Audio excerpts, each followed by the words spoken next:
Hi, I am Deborah R. Richardson of Deborah R. Richardson LLC, and I work with you to help you clean up your vendor data, clean up your vendor processes so that you pay the right vendor.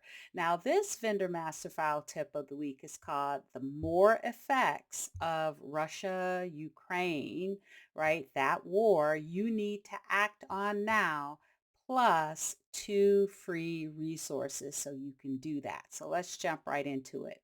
Now, I saw this article on Scripps News, and it was entitled White House Issues Major Russian Sanctions After Navalny's Death. And so separate from the cause of the death and the article, we really want to talk about the effects of it, which do affect you. So we all know that the Russian invasion of Ukraine was February 2022, so it's February 24th.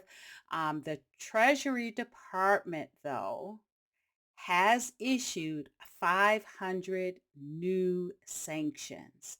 And that is, you're probably very familiar with the Office of Foreign Asset Control, or OFAC. That is through the U.S. Department of Treasury. And hopefully you know that you need to check your vendors against that set of consolidated lists because U.S. entities and individuals are prohibited from paying vendors that are on that list. So hopefully you are checking them. But when things like this happen, you really need to check them again. And actually, not just when things like this happen, but there can be other reasons that your existing vendors who were not on a sanctions list at the time you onboarded them but subsequently were added to those lists. And so, if you do not have a platform or a system that provides continuous monitoring and will alert you when one of your existing vendors appears on one of these lists, then you need to make sure that you are performing recurring revalidations. Now, ideally, since you're not supposed to pay vendors that are on these lists, you need to do it at the time of the pay cycle. But not everyone has the ability to do that. So alternatively, you can do that when you clean your vendor master file.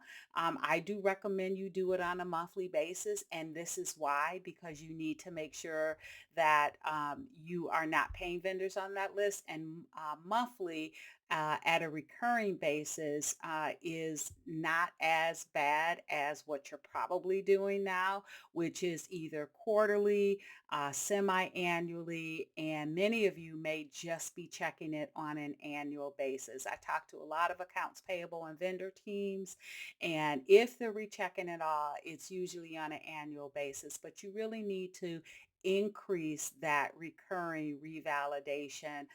If it's not continuous monitoring, if it's not before the pay cycles go out, then monthly, quarterly, semi-annually, and again, at the very least, annually. But look at moving that up if you are doing it annually.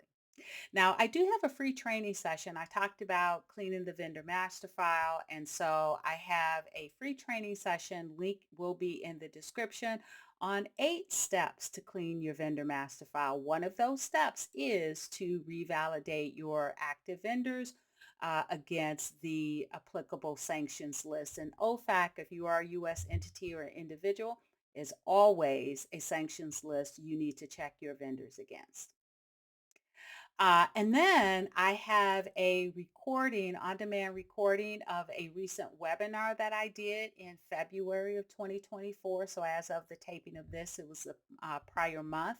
So I walk through how do you know which sanctions lists or watch lists are applicable for your company. You know, OFAC is one, but there are other watch lists that may be applicable to your company based on either your industry or maybe the country your vendor is in. And so you can sign up to watch this on demand recording. And it does come with a matrix or a template so that you can build your own compliance matrix so that you can, give that to your or review that with your leadership or maybe your risk management team to make sure that you are performing all of the watch list validations that you need to.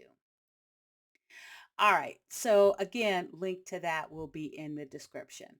All right. So that's it for today. If you like more information on how to improve your vendor process, please go to my website, deborarrichardson.com, for free tools and resources to avoid fraud, regulatory fines, and just overall bad vendor data. Now, if you'd like over 115 annual hours of training for your vendor team, check out the Vendor Process Training Center at training.deborarrichardson.com.